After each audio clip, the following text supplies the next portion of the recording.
How's it going, everybody? My name is Charlie, and today I want to talk about my favorite comedian of all time, Norm Macdonald. Now, Norm Macdonald was a comedian born in Canada who was not only a wonderfully gifted entertainer and storyteller, but also a brilliantly talented mathematician in his own right. He grew up and was accelerated in math, educated from a young age, and had apparently a brilliant mind for statistics, odds, and this led to his affinity for games of chance and gambling. It also led to his search for meaning in the universe, and despite his acknowledgement and understanding of the seemingly uncaring systems, he still found joy, hope, happiness, and life in the seemingly endless dice game that unseen hands are playing with the universe.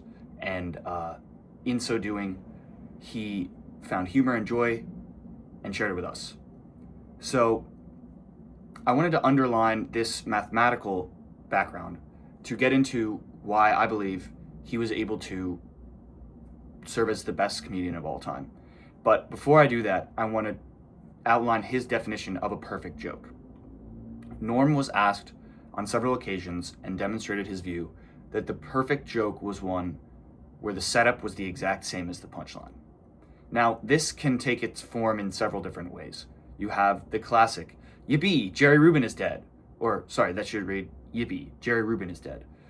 Taking a SNL Weekend Update type headline and saying it twice, but the context giving it multiple meanings, and the intonation allowing the delivery to carry the joke, without the added twist of a punchline that differs from the subject matter of the setup. You have to use only your ability to tell the joke and select phrases which will allow you to add added intonation to each way you repeat that same phrase in order to have the setup and punchline be identical. So this is one way that Norm is able to fulfill his criteria of the perfect joke, being setup and punchline are one. The second way is his classic Shaggy dog joke. Now, the moth joke is one very famous example of this. I love his Dirty Johnny story. I think it's his masterwork that's underrated. But he has several very long-winded jokes that end in semi-corny punchlines. The most classic one being the moth joke that he told on Conan.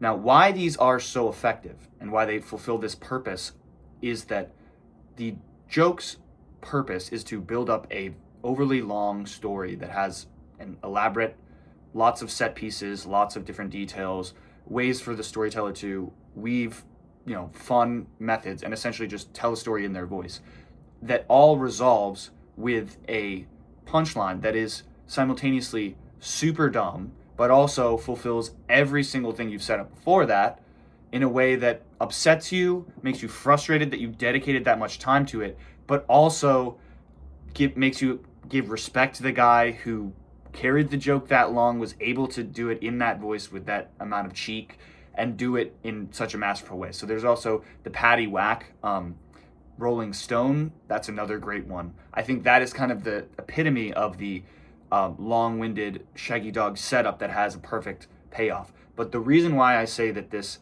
is a fulfillment of that criteria is that jokes, from a scientific and mathematical perspective, they are essentially an equation. You give the audience a setup, a proof, a mathematical proof of variables that they believe they know where this is all leading to.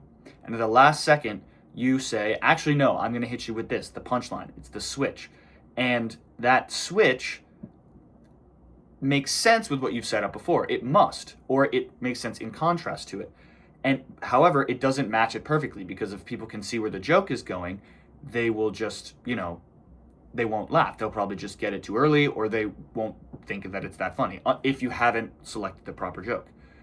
Now, that being said, this buildup of potential energy and then release in the fact that you cannot understand, or that you have that built up expectation that needs to go somewhere and it's fulfilled but not in the exact way that you thought, that nervous energy is actually scientifically how it's released in laughter. And this is why anxiety can sometimes be released in laughter, as well as crying, and you can cry laugh. So this is similar to when dogs kind of shake out. When they have lots of nervous energy, they have to shake out. So humans, we release this energy through laughter. And so these Shaggy dog jokes are kind of like the ultimate long-winded mathematical proof that is meant to weave in a ton of ideas just to prove to you that 2 + 2 = 4, but they're doing it in the most silly way possible that just makes you respect the fact that they were able to keep you engaged for that long and hide the fact that it was so rudimentary what they were going to end up saying. So the setup itself is the joke. The punchline isn't even really the joke. It's just that the setup and punchline are one. So in that way, it fulfills the criteria. And then finally, you have, of course, the classic, I didn't even know he was sick, which is kind of the ultimate perfect joke. It's the ultimate fulfillment of this criteria that Norm set out for himself, which is that, and classically, there's this bit that happened where Norm was discussing 420 being the German Austrian statesman's birthday, reading through his biography as if he had no idea who he was. And then once they got to the part of his biography that mentioned that he was dead, Norm, quipped that he didn't even know he was sick.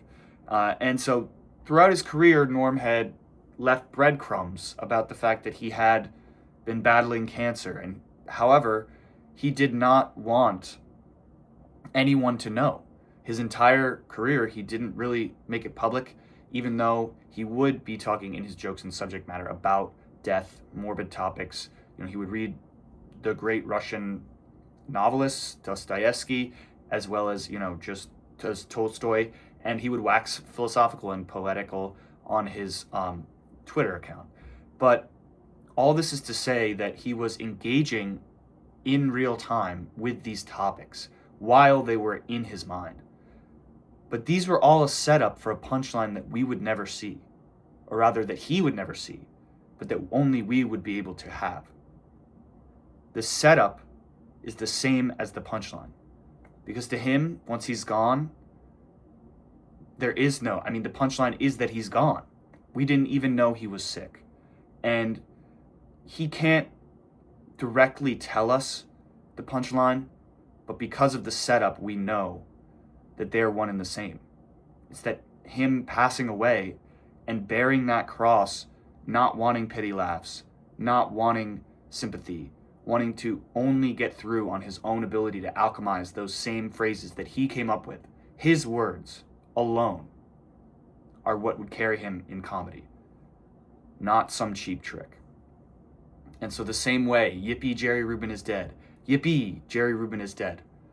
That despair that we had when this man passed on, but the joy that we realized in understanding that his final contribution was this beautiful meta joke on a legacy and what you leave behind and what you have here and how you operate. It's so beautiful to me. And it's the idea of the perfect fusion of comedy and tragedy into one performed life, a life of performance. And for me, that's why he is the great one. And I just want to say thank you, Norm, for the joy and the light that you brought to me in darkness. And I hope to bring even a fraction of that light to some others someday. And I might not be a professor of logic down at the University of Science, or have, won hundreds of thousands of dollars gambling at Atlantic City. And I may not even be an old chunk of coal. But I do know one thing. This all reminds me of that tragedy. Have a good one, everybody.